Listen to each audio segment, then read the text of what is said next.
하나님의 진리를 무능하다고 여기거나 혹은 패배자처럼 여기거나 현실적 대응력이 없다고 여기는 건데, 나는 이 하나님의 진리에 답이 있다는 것을 믿게 됐기 때문에 이걸 가지고 복잡한 현실 속에 살아가려고 하면 질문할 수밖에 없게 되는 거죠. 그 질문을 할 때 하나님의 말씀으로부터 어떤 답이 딱 임하면 과감하게 뛰어들 수 있는 힘이 딱 주어지게 되는 것입니다. 근데 그런 삶이 쉽지는 않지만, 그런 삶을 이제 반복하다 보면 어떻게 그런 결정을 할 수 있었지? 라는 질문을 받기 시작하는 거예요. 그러니까 결국은 질문하는 자가 질문하게 하는 자가 되는 거죠. 그래서 매일 모여서 기도하던 제자들에게 성령님이 임하셨는데 아주 독특한 4가지 특징을 통해서 임하셨어요. 첫째, 한 곳에 모였을 때 성령께서 임하셨습니다. 물론 성령님은 우리가 모였을 때만 임하시는 분은 아니시죠. 하지만 이 오순절 특별한 사건 때는 매우 선포적인 방식으로 임하셨습니다. 교회를 통해서 온 세상을 하나님의 구원으로 초청하는 이 거대한 사건은 당연히 선포적으로 다 같이 모였을 때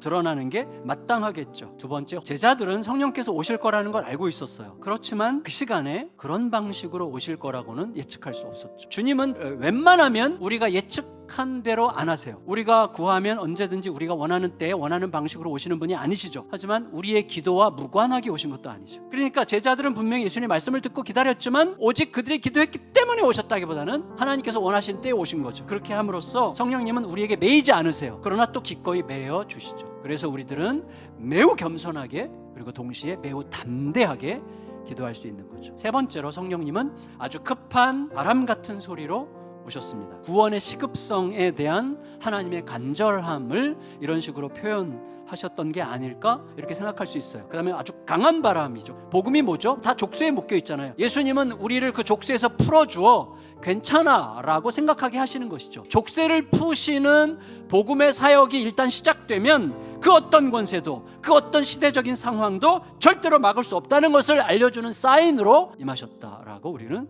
생각할 수 있을 것입니다. 네 번째, 성령님은 불의 혀같이 갈라지는 모양으로 임하셨어요. 그러니까 이 불은 하나님의 임재를 상징하죠. 모든 사람 위에 불의 혀처럼 갈라져서 각 사람에게 임하셨다는 것이죠. 불의 혀로 임하신 성령님은 어떻게 하셨어요? 자기가 평소에 알지도 못했고 배워보지도 못한 새로운 언어로 이제 말하게 됐단 말이죠. 그 지역들의 현지어로 말하게 하셨다는 것은 성령님 자신이 친히 만국의 공통 언어가 되시겠다는 뜻이죠. 성령이 임하시고 말씀이 깨달아지면 삶이 변하는데 그 삶이 어디로 가요? 예수 그리스도 십자가의 사랑을 향해서 이렇게 가요. 예수 그리스도 십자가의 사랑은 만국 공통 언어예요. 이 현상이 순식간에 입소문을 타고 막 퍼져나갔고, 이제 여기에 질문하고 싶어진 수많은 사람들이 이제 몰려들게 됐습니다. 그러니까 처음부터 교회는 어떻게 탄생했어요? 세상으로 하여금 질문하게 하는 신자들을 탄생시키는 방식으로 시작됐던 거죠. 물론 세상의 질문은 갈라지죠. 그럼 우리가 어떻게 해야 되는 거지?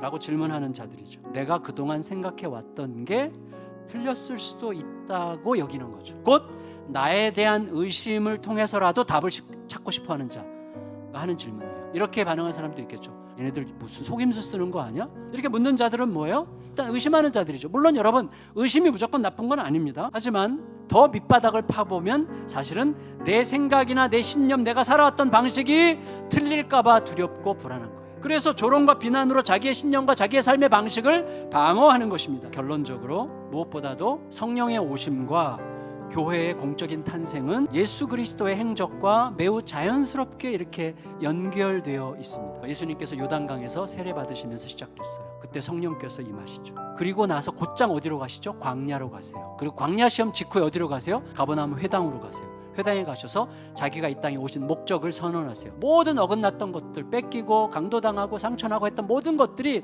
전부 다 제자리로 돌아와 다시 평화와 샬롬을 누리는 희년을 회복시키기 위해서 내가 왔다 말씀하셨어요. 근데 그 사역이 이제 누구요? 교회에 주어진 거예요. 성령과 희년의 성취가 이제는 교회를 통해서 온 땅으로 펼쳐지는 역사가 시작된 거예요. 이제 그 차례가 우리 앞에 와 있습니다. 그 영광스러운 삶을 함께 잘 살아내는 이번 한 주간 되시기를 예수님의 이름으로 축원합니다.